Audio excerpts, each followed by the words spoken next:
welcome to Push Your Glasses Up. I'm Mikey, and today we're here to talk about The Batman. And joining me is an old pal, one of the nicest gentlemen that I know, Clement Bryant. Welcome to the show. What's up?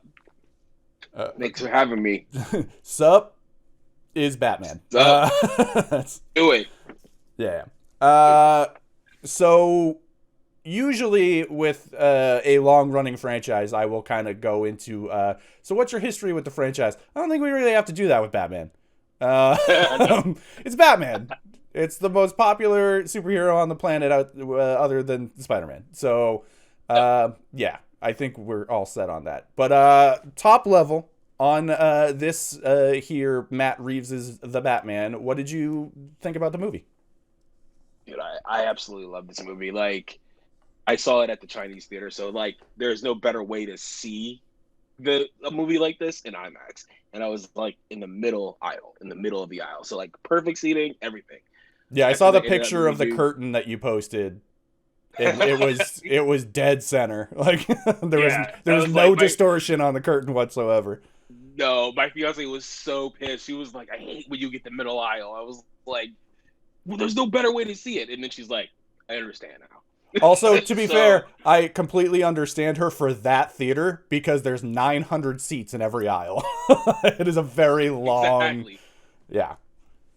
She looked at me, she's like, really? But I actually loved it. I got to the end of it, man. I damn cried at like how much I just love that movie. Um, like it's the movie is we haven't, and I know we'll probably get into this, but we haven't seen a take on Batman like this in live action before. We've seen like bits and pieces of it spread out through like every movie from Burton to Nolan, and even the Schumacher films a little bit. But it's like this is like the whole encompassing take on what the Dark Knight is and should be. And so for me, struck a really good chord with just the way that the scenes were choreographed, the way that even like the voiceover of Pattinson narrating through it, like I just loved everything about it. And I had a little doubts about Matt Reeves taking on this franchise because I was like, this is the biggest thing he's done. And I love the Apes movies. I love everything he's done, even like Felicity. I've loved it. Yeah. But I was like, all right, is he ready for Batman? And dude, he just came through with absolute flying colors. Um, and for me, dude, like we'll probably get into it, but there's a scene, talk about it later. But I just was in the theater, I was just like, oh my god, like, I remember just like it's so well thought out, really well paced. The only criticism I have about that movie is it's maybe too much movie Hmm. for a first movie in the franchise, but we'll get into that, man. I absolutely loved it. What about you? I am in the same boat. I think that this is here's the thing. The Nolan movies, particularly The Dark Knight, is still one of the top tier movies of this.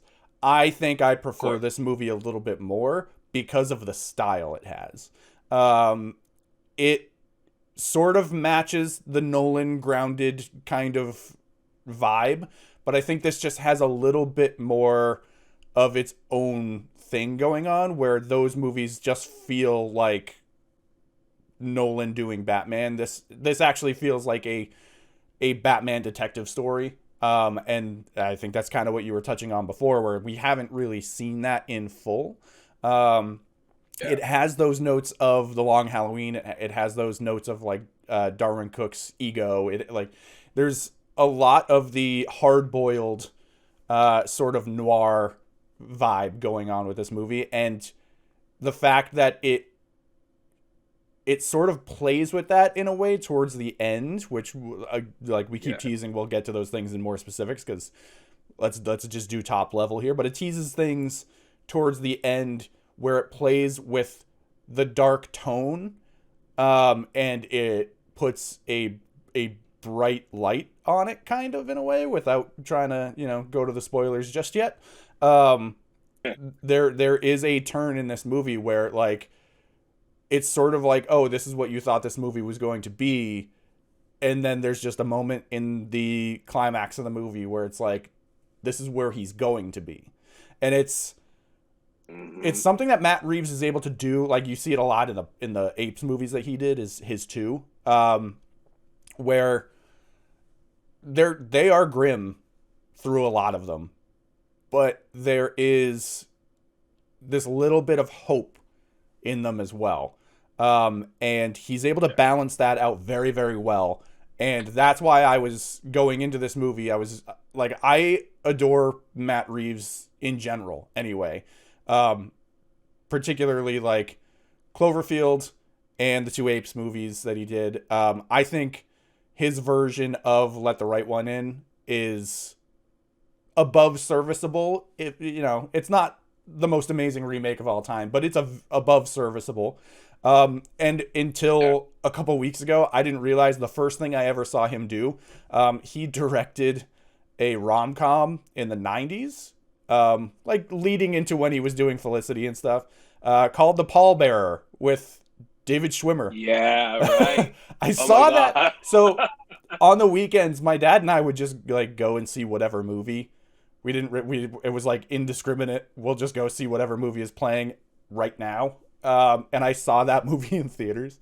When it was like 95, so I would have been like 10 and a half at the time, which is like a funny thing to be seeing a rom-com kind of at that point.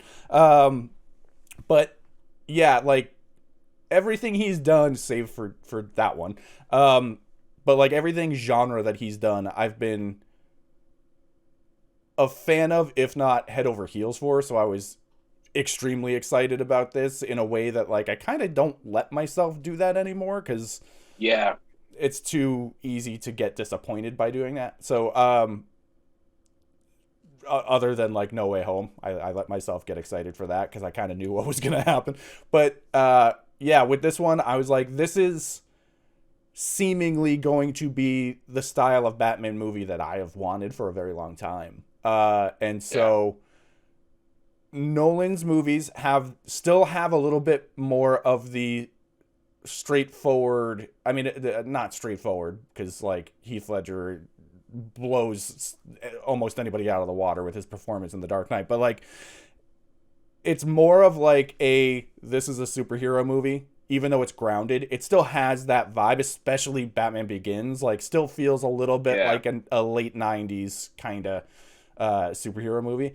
But this one just did everything that I wanted to have it do, with just the vibe and the visual style and the music. And, like, it managed to exceed my expectations of this seems like it's going to be great. And it is, for me, the best live-action Batman movie to date. As a whole, like, there's stuff in The Dark Knight, like Heath Ledger is bonkers in that movie. But, like, as a whole, I think this one kind of just takes it for me. Yeah, I agree. Like, Bale was always my favorite Batman. Like, when Bale did it, I was like, this is it. And it wasn't so much about Nolan, it was just about Bale's take on Batman, the whole Playboy Batman. He's very good at having that distinction between the two. Yeah, but also the attitude that he brought as Batman was like, this is what I'm looking for. I didn't think no one would be able to top it until Pattinson. I remember working at an old ad agency and seeing a variety casting announcement come through, and I literally like shrieked. And I'll never do that at all. And everyone was like, "What is your problem?" I was like, "Yo, they just cast Pattinson as Batman," and like, I'm sure everybody outside of you was like, "Ugh." I was like, they're like, "That's gonna be the worst Batman ever." I'm like, "Oh, that's actually gonna be pretty good." And that's exactly where I was, because nobody for some reason knows him outside of Twilight. Right. You seen The Lighthouse? Like, that's one of few that I have yet to actually sit down to watch, because I was not in the right mind frame when it came out. So, no. Yeah. I mean, yeah. I mean, I get that, and neither was I when I watched it. Let's just say that. But it's sitting in my voodoo. So, I do know that. You watch it, but like, even in Twilight, you saw bits and pieces of what this guy was going to become one day. Yeah. Bits and pieces. And anybody who crafts on Twilight either hasn't watched it thoroughly or hasn't watched it closely enough to be like, what is actually happening when they're performing. And when I've read articles about his approach to Batman, I'm like, he gets it.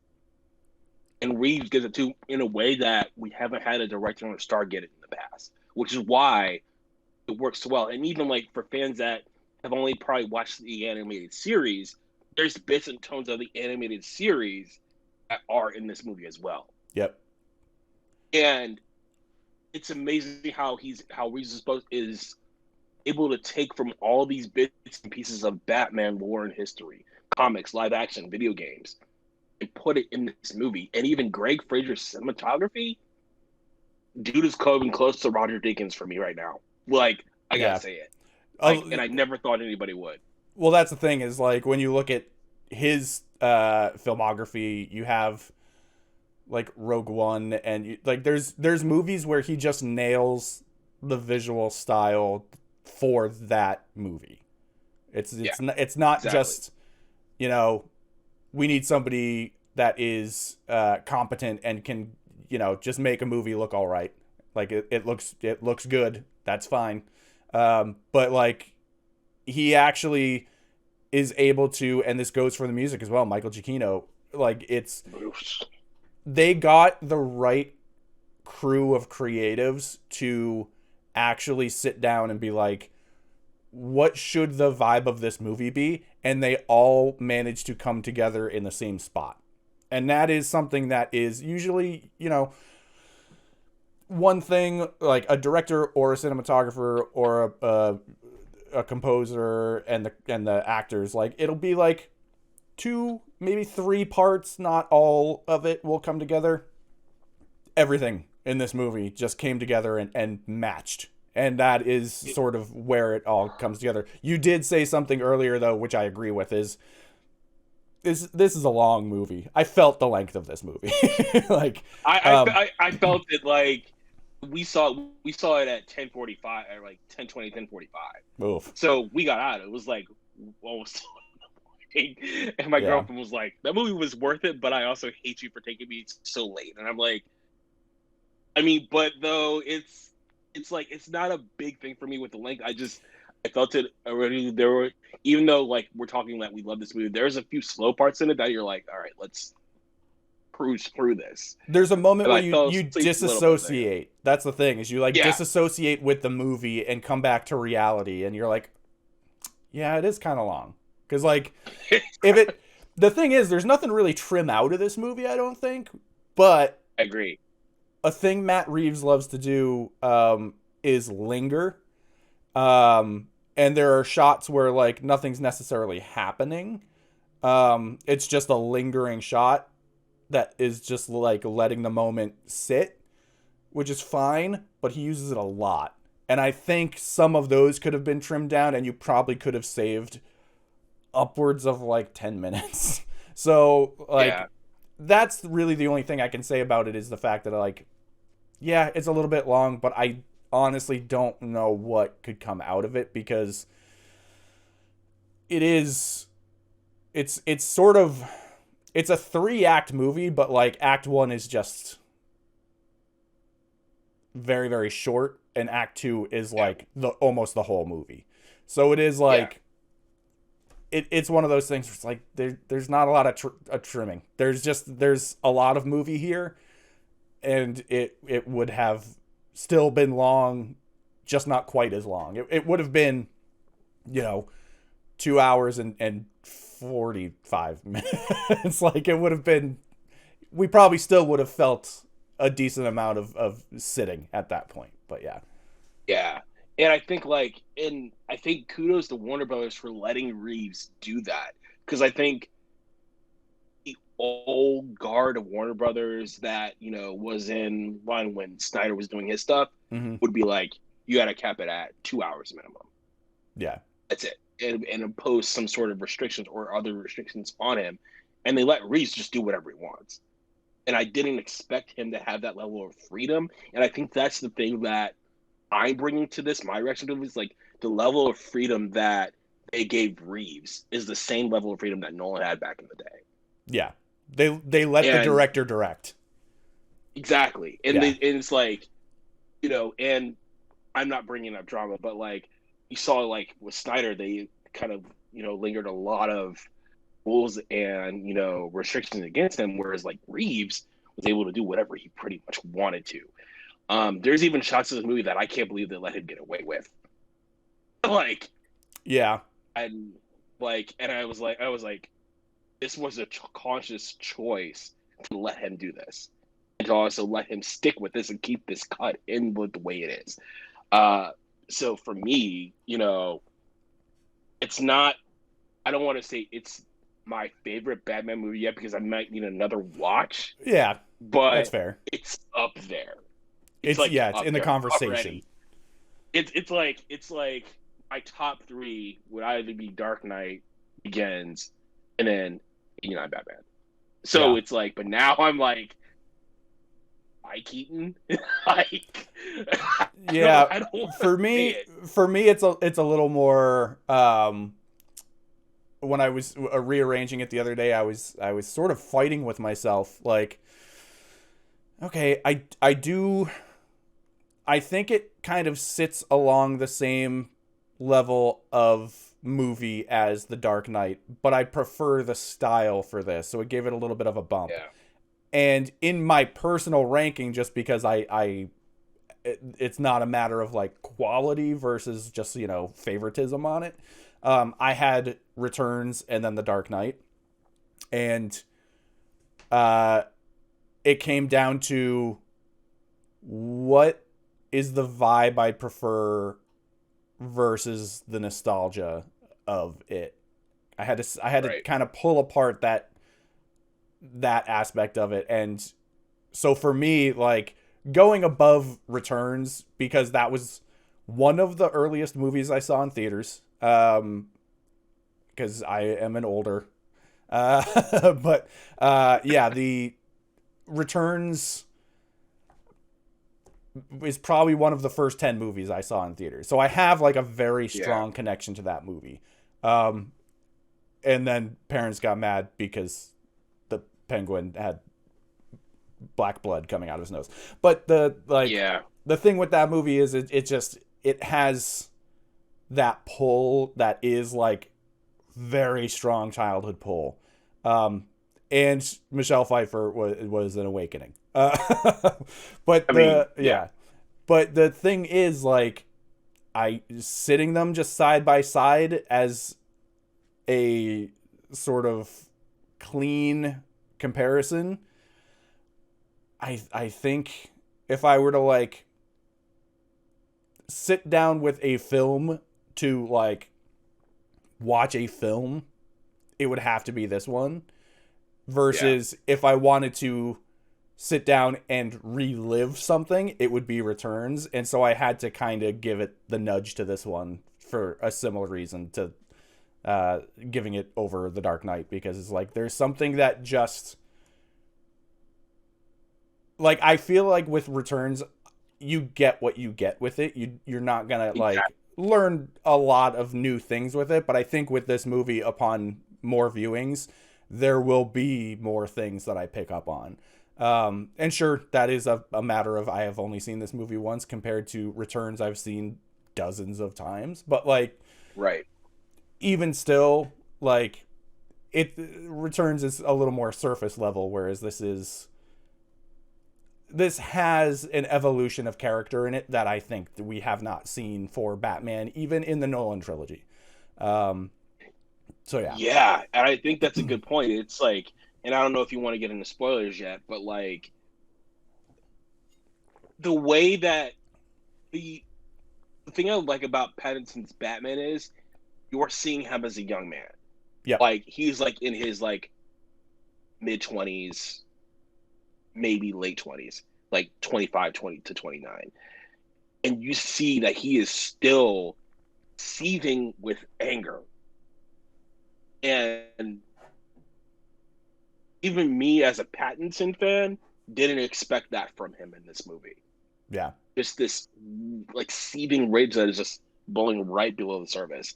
And you see that especially in his conversations in his scenes with Alfred.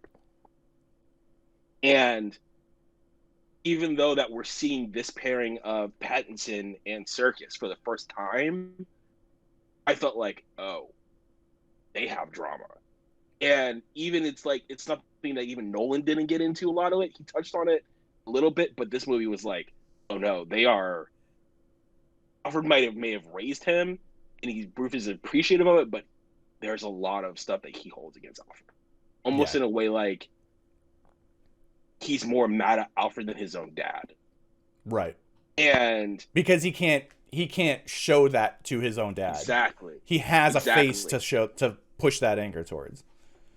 exactly, and even he's the way that they interact, even with, hey, Alfred being like, hey, the financiers from Wayne Enterprises are going to be here. Turns around, he's just like, why are they here? It's really well done. Yeah.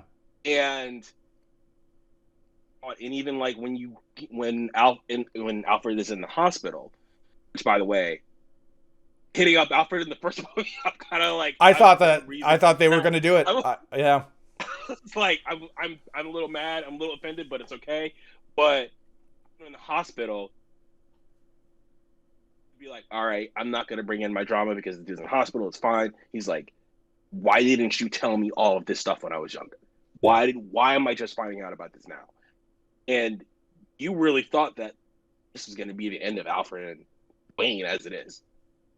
And that relation for me was totally believable. And I didn't expect to respond the way I did to it.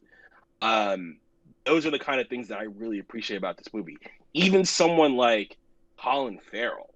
Let's just talk about Unbelievable. Unbelievable. amazing. Yeah. Just like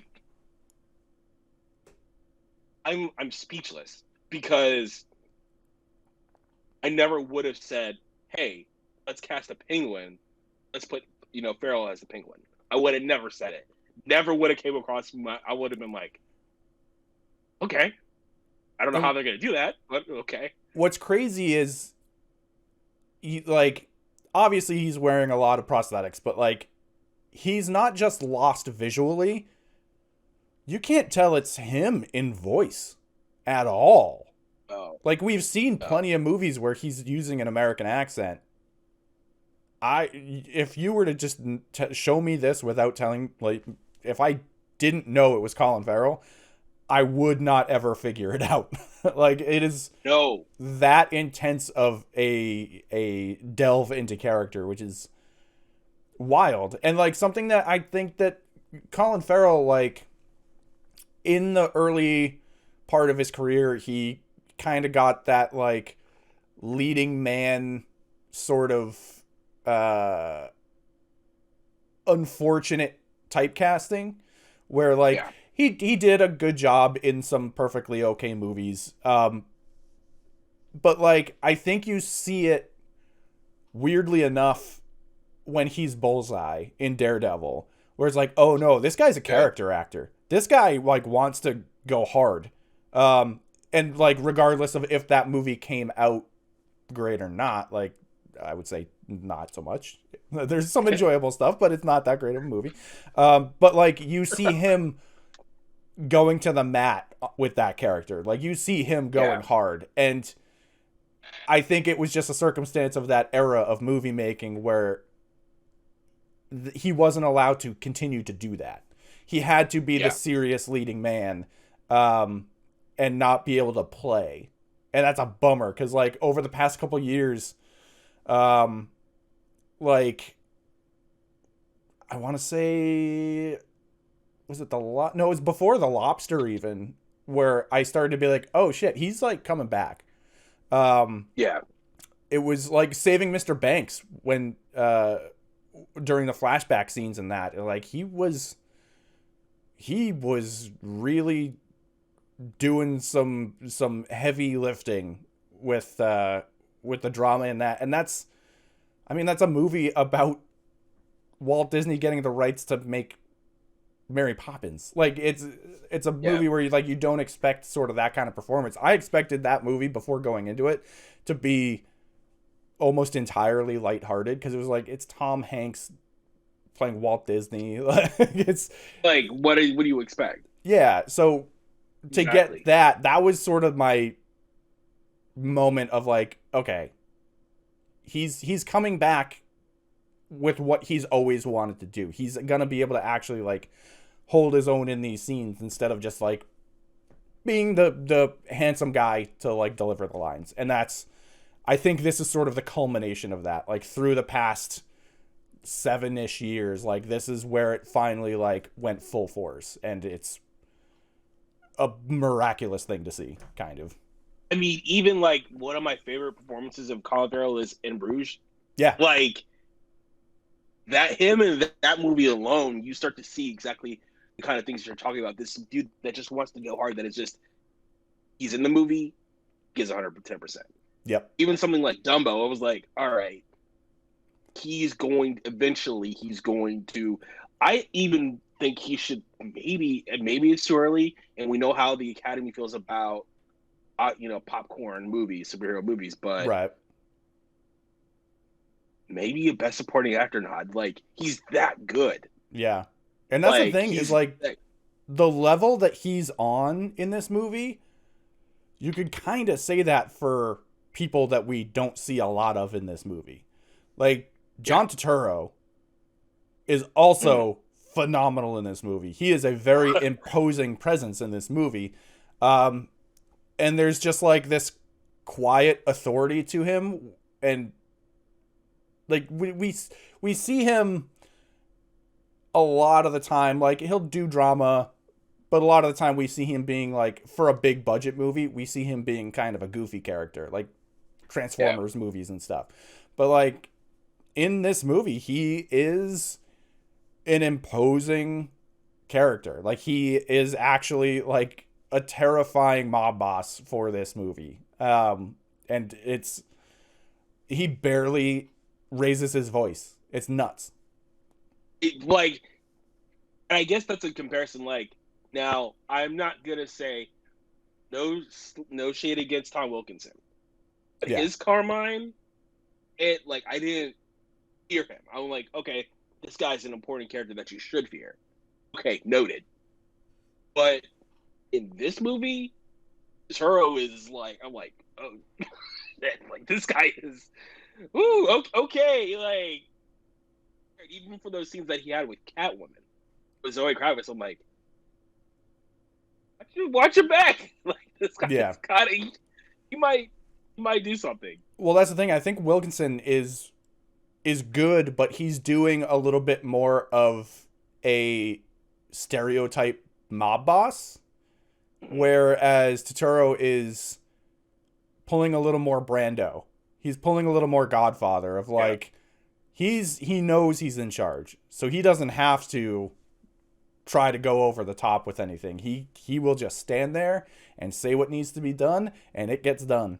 Um, he'll sit behind the desk and just be like, "Do it," and that is a far more threatening presence than like Wilkinson's sort of um, not panicked in moments, but like a little more energetic kind of position that he has in those Nolan movies. But yeah, yeah, and I think that you bring a good point. Like, I don't think I think everything that you're talking about with Turo, you see in that scene where Bruce goes to the club is kind of confronting him about his father and Turo's activities. When he was younger, yeah, the fear and the tension in that scene is dialed up slowly to 12, and I'm like, all right, like I would leave if I were you because this guy might pull out some brass knuckles and it's the you don't have a moment. Batman suit.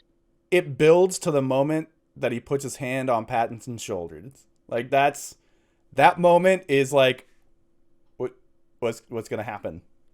What's is there going to be a Batman fight where he is not wearing the costume in this office? Like that's how it kind of felt. That's what I thought. That's Yeah, what I thought. Like I was like, I'm in the theater just like, don't kill him, don't kill him yet. yeah, But it's so good. I think Zoe Kravitz does really well as Catwoman. But I don't want to overwhelm because I think the thing with me and Zoe Kravitz is days after I'm still trying to pick apart her performance.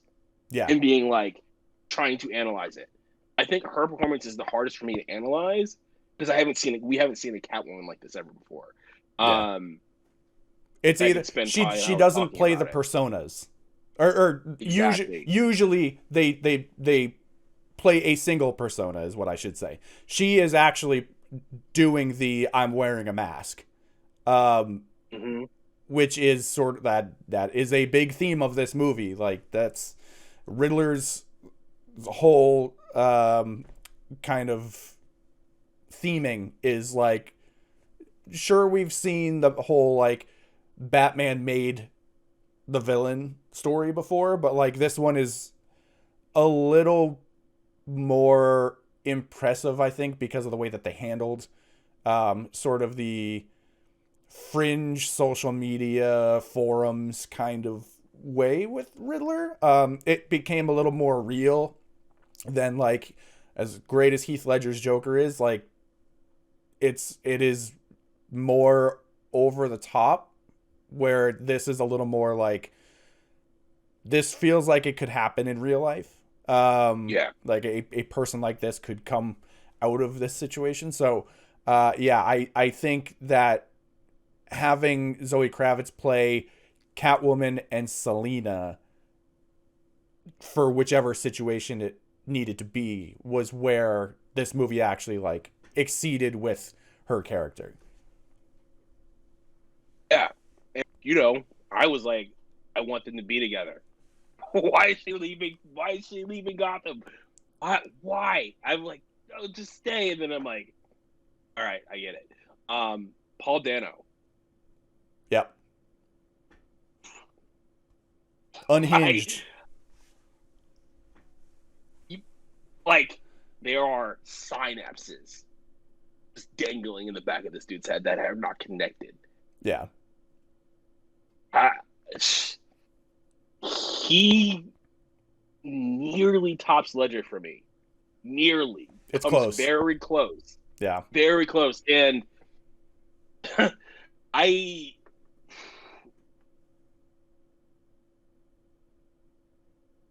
like. I am deeply involved in the Zodiac Killer.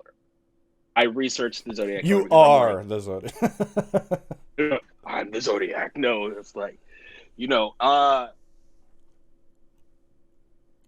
is as to a Zodiac Killer as you could be. I Yeah. almost kind of think that he studied nothing but the Zodiac Killer in prep for this movie, because in a way, like the scene where he goes into the prison, and he and Batman is confronting him about all this stuff, and make you can't even put together where this guy's head is at, because it's just completely gone. He thinks he's And working he's with Batman. Yeah. Like that is, almost, yeah, yeah. yeah. He thinks he's like in league with Batman. That is, he's his partner. He's like, no, you are on the opposite side of this. You are killing people in Gotham for no reason at all. Yeah. And just the way that they talk about it, it's just, and even that scene that we'll probably get into in the prison, you know which one I'm talking about. Yeah. Um, I Paul Dano, man, like he's another one of these guys like Farrell that just every role that you see him in, he gives himself over to it. Yeah. And I can't say a lot about a lot of actors like that. There's maybe like 5 I can name off the top of my head that do that. But Paul Dano, like from now on, I gotta see anything that he does, because the guy is just dedicated, and I really appreciate the way that they approach the Riddler, because I've Yeah. never feared the Riddler like this before, ever. Yeah. He's always So a fun counter to Batman. Like yeah, it's supposed to be a test of wits, but like it's always a little bit silly. Even like in the like I would say before this, the best version would have been the Arkham games, but like even then, it's a little like it's even more cartoony than Batman the animated series. So like yeah, it is always, no matter what, a little over the top comical versus like they went over the top like just a scary guy. And that's like I with Paul Dano's first movie that I probably saw was Little Miss Sunshine, I would say, and like you could see it back then, like dude is talented. And then fast forward a few years, and you have There Will Be Blood, and you're like, oh shit, this kid has it. And then you see Swiss Army Man, and it's like, Jesus Christ, like this, he's able to do a lot. He's able to actually like portray, specifically with that movie, like a sadness while being funny at the same time, which is something that I think a lot of people can't really find. But like, yeah, knowing those are sort of the touchstones going into this when they cast him, I was like, yeah, he can play a very smart character. He can play an unhinged character. He like it. It's sort of leading up to. It's sort of the same way I look at like Peacemaker with James Gunn, where it was like you see every piece of his past work in Peacemaker. You kind of get that with Paul Dano as Riddler in this movie as well. That's a good point. I didn't think of it like that. That's when you think about it, especially he was in Prisoners, wasn't he? He did. I remember seeing bits and pieces of that. Like, yes, he just brings it. I have a question for you. What did you think about Jeffrey Wright's Gordon? Amazing. I absolutely, I loved the way that he and Pattinson played off one another as like the cold, dry detectives. Because it allowed for the, especially since like my dad was a cop when I was growing up. Like I saw that, like, we never see Gordon's home life in this, but we see him when he's like on the clock, and I saw the on the clock at home, and it was a lot like that. So it was really interesting to let that come forward with the two of them, because it allowed Pattinson's moments of outburst to really shine. Because he is like calm and collected through most of the movie, even when he's, you know, in an outnumbered fight or whatever, he's still like playing it cool and like just imposing. And so when there's those moments like towards the end of the movie with when he's taking down the Riddler's thugs, which by the way is the first time I think we've ever seen thugs in a movie where it's like it makes sense why they have thugs.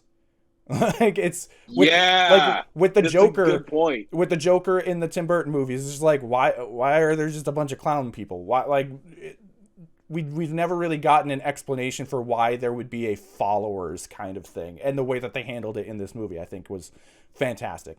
But like when he's taking them down at the arena, the moment when he's kind of taken out for a minute, and then one of the guys is about to take out Selena, when he pops out like the adrenaline thing and shoves it into the suit and he's just like screaming, it like those moments pop so much because they like earlier in the movie he's keeping a straight face through it all. And that's similar to like how I feel about Blade Runner 2049 with like the way they use color to express emotion through that movie. Is the more color that comes into frame, the more you see Ryan Gosling not be able to control himself. That's sort of like, it sort of plays the same way as that for me, which I really appreciate, like being able to balance those things out, because it is like, it could have been played for like, now I'm just a rage monster, but he was doing it to save somebody in a moment when he's trying to save a bunch of people after the rest of the movie. And this is what I kind of teased earlier that didn't get into before we kind of started talking about spoilers. We see in that moment in the arena him going from, I need to be a symbol of fear to take people out, to I need to be a symbol of hope to get people out. And that is played very well, both like written, performed, the music through this whole movie is in a minor scale until that moment, and it jumps to a major scale. and that is the hero moment. And it is so fantastically done. And I feel like it's almost outshined by the fact that you're seeing stuff on screen, because like it is very visually just compelling, the visuals that they do, like the red flare with the flood, the overhead shot when he's guiding people out, and like having him through the whole movie with like just the looks towards the son of the mayor, who's just like, Bruce is feeling sympathetic compassion through the whole thing, and that's the one little thread of humanity that he has going through. And to allow that to come forward with the kid being the first one to accept his help is just like, poof. That's where, dude, and that the movie exactly blew up for me at that point. Like that's where it went from being very good to very great. It took a big leap for me, it just for that one moment. And that's the scene where I was just like, the way that they use the flare to kind of illuminate the faces in that scene, but also when he's putting his hand out, there's a slight degree of hesitation. Yep. For everybody that he's trying to help. And from him. And from him. And he's like, and it underscores, and the kid reaches out. And like, even now I'm tearing up thinking about it, because it underscores him understanding where he needs to be.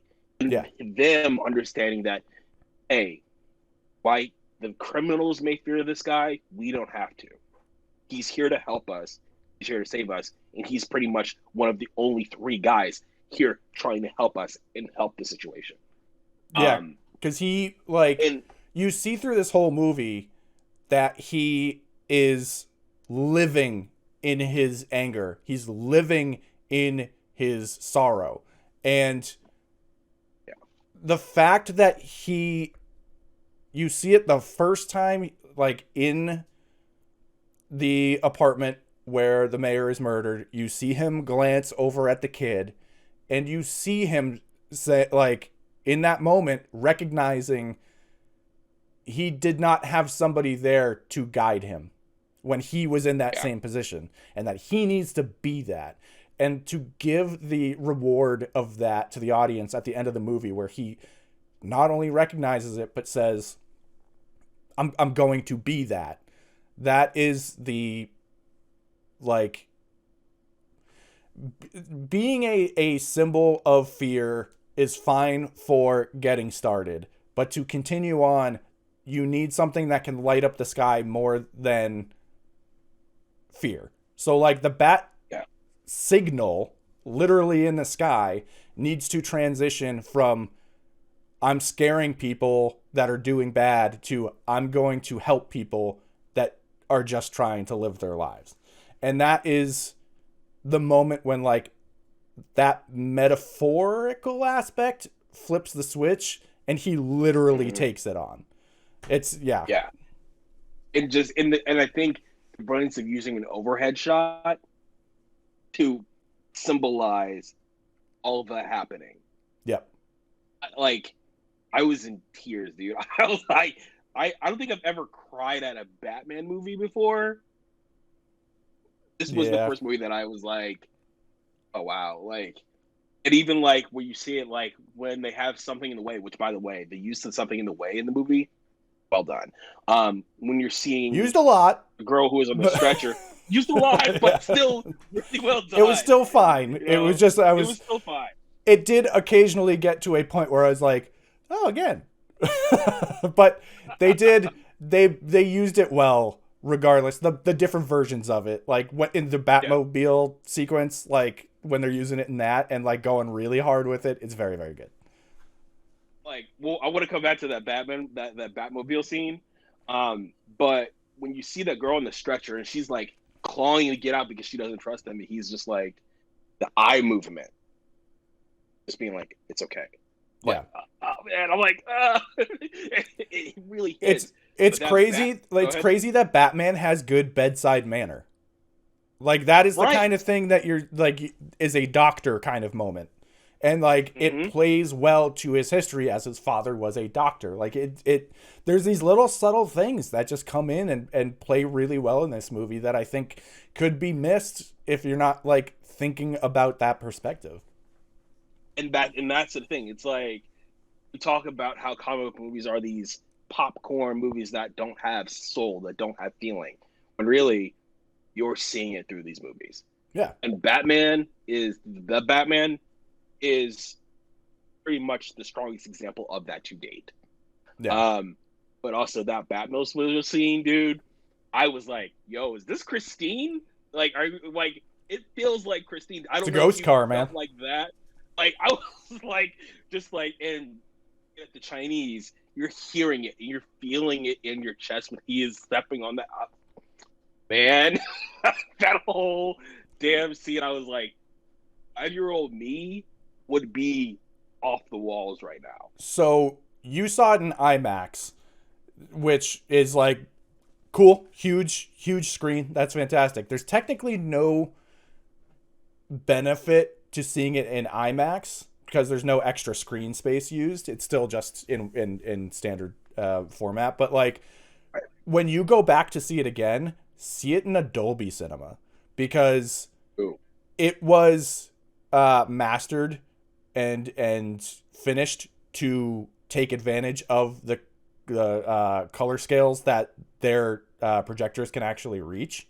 And so like that's what I saw it in the other day. And dude, that scene with the Batmobile is unbelievably gorgeous. The colors, because that's like the brightest thing in the movie outside of like the handful of like rooftop scenes with the sunset. Right. The way that like the dark parts of the screen and the light parts of the screen contrast each other with the very orange lighting of the streetlights and the fire is unbelievable. And then also that scene in Atmos sound as well is just like crazy. It's like you're in the engine of the car. It's bonkers.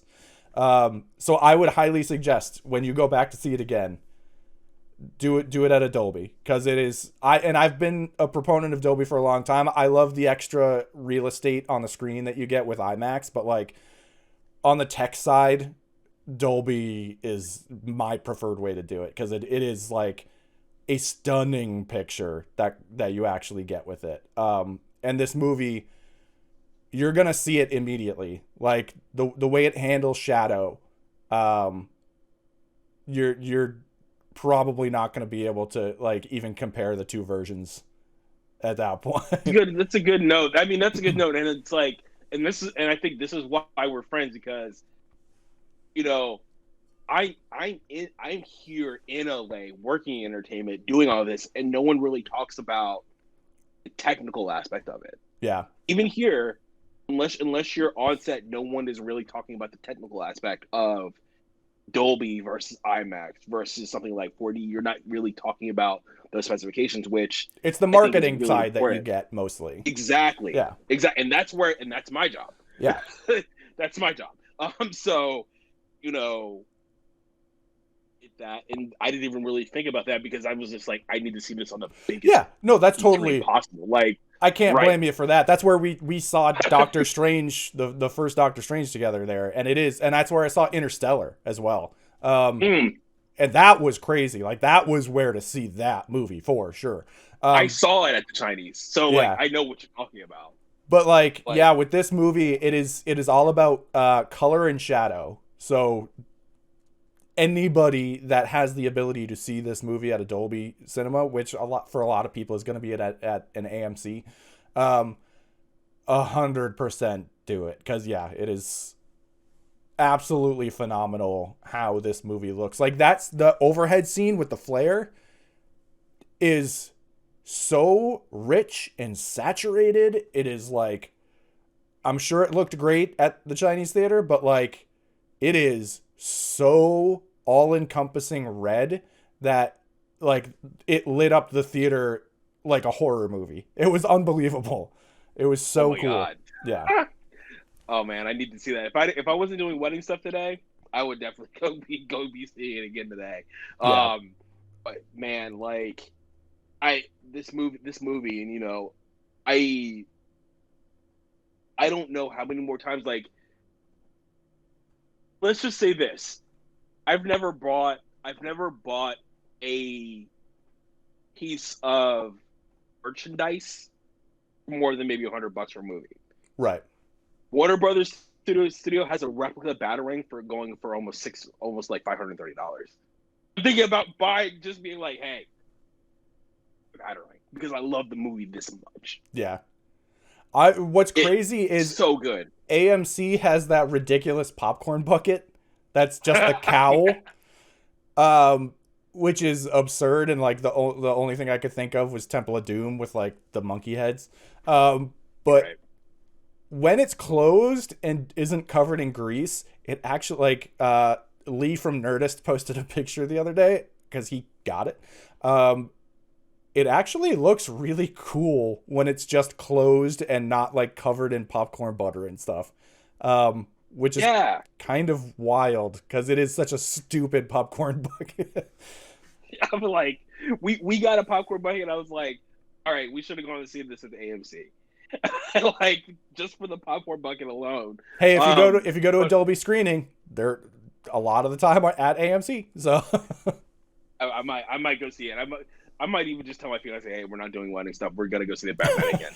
yeah, I But don't know how let's that'll see go how that over. goes. But Yeah, like maybe not. Hmm.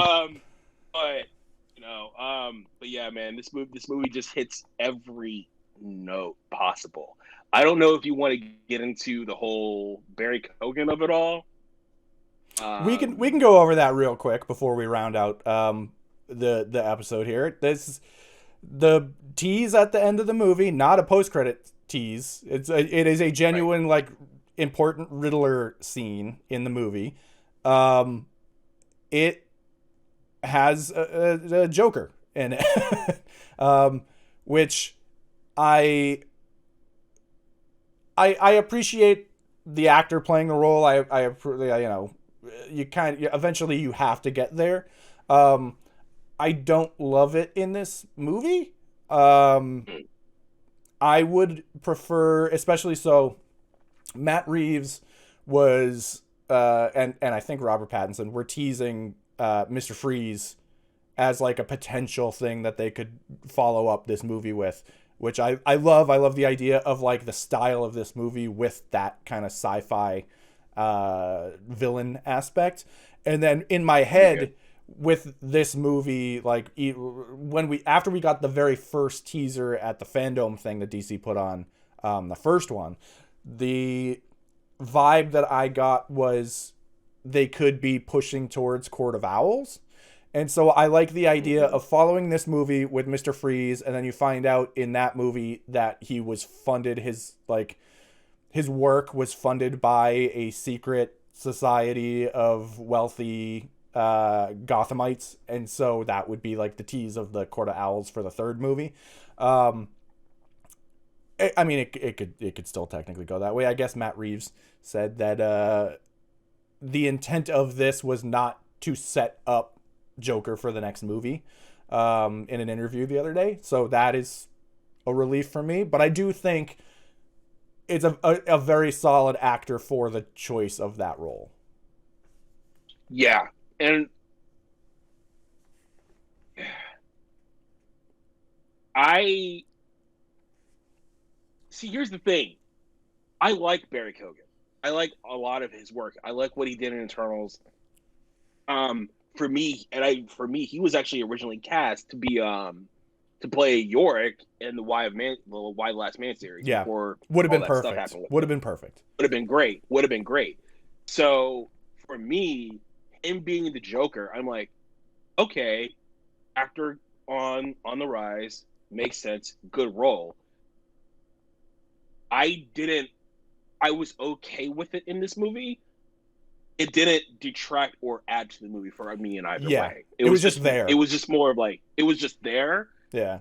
But in that scene, it gives me I want to see where they're going to take him Right. because Barry Keoghan, I think more than a lot of people, I think he is perfect for the Joker in a way that's like we saw in a way like really. truly demented side of the Joker. We got, even with Ledger, we got bits and pieces where, you know, his Joker was completely just unhinged and about chaos. We haven't really got like a truly demented Joker, and I think we saw bits and pieces of it in that, you know, 5 minute prison scene. So for me, I really want to see where they're going to take that, but necessarily I don't want it to be the next villain, Right. because we already got that with Against the Dark Knight. That said, I wouldn't mind it in the third movie.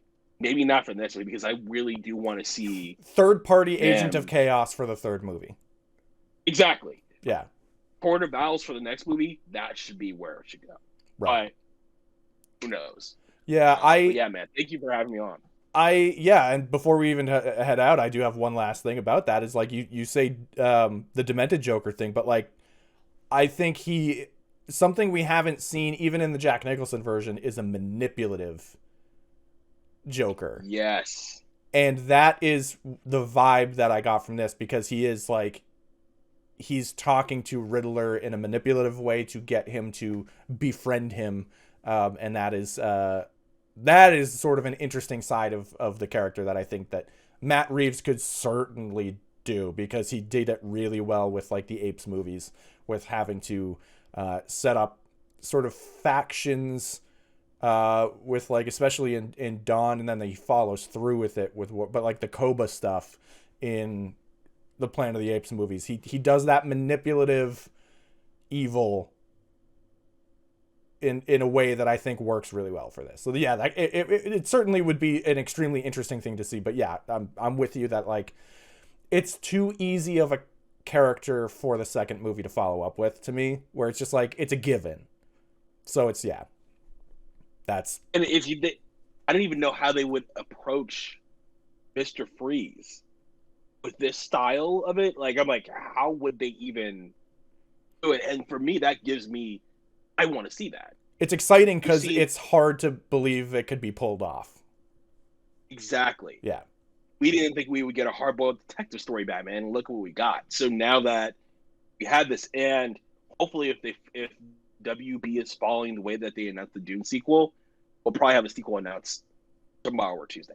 Yeah. So, like, I really want to see where they're gonna go with this, but for me, they gotta keep the same creative team. Absolutely, yeah. Because, and I don't think that would even be a question at this point. I mean, crazier stuff happen in Hollywood. Oh yeah, but yeah, this team is just like cinematography, star, director, music, Giacchino. Like, I want to see a sequel like tomorrow. Yeah, absolutely. Like, and I'm in the same boat with you, because it leaves you in a place where the future is exciting because you don't know what to expect. Yeah, which is that is the best tease you could ask for a sequel. So yeah. And on the subject of where the movie ends on Let This Hope, there you go. Like, perfect. So yep. I have nothing else to say, but I need to go see this movie again. That's where I'm at with this right now. Well, the beauty on top of needing to see it again, even if you weren't able to get out to the theaters, is only 45 days until HBO Max. So we're good to rewatch it at home soon too. Yes. All right. New TV with our wedding gift. Let's do it. Perfect. Yeah, cool, man. Well, I'm very happy you were able to join me for this. It has been too long. Yeah, where can people find you on the internet if they want to find you? Just Twitter, Instagram, at Clement Bryant. I talk about health, fitness, obviously comic book movies, comic books, and entertainment marketing. So there you go. Perfect. Follow me. We'll get into it. Well, thanks again for joining me. And until next time, bye. Bye.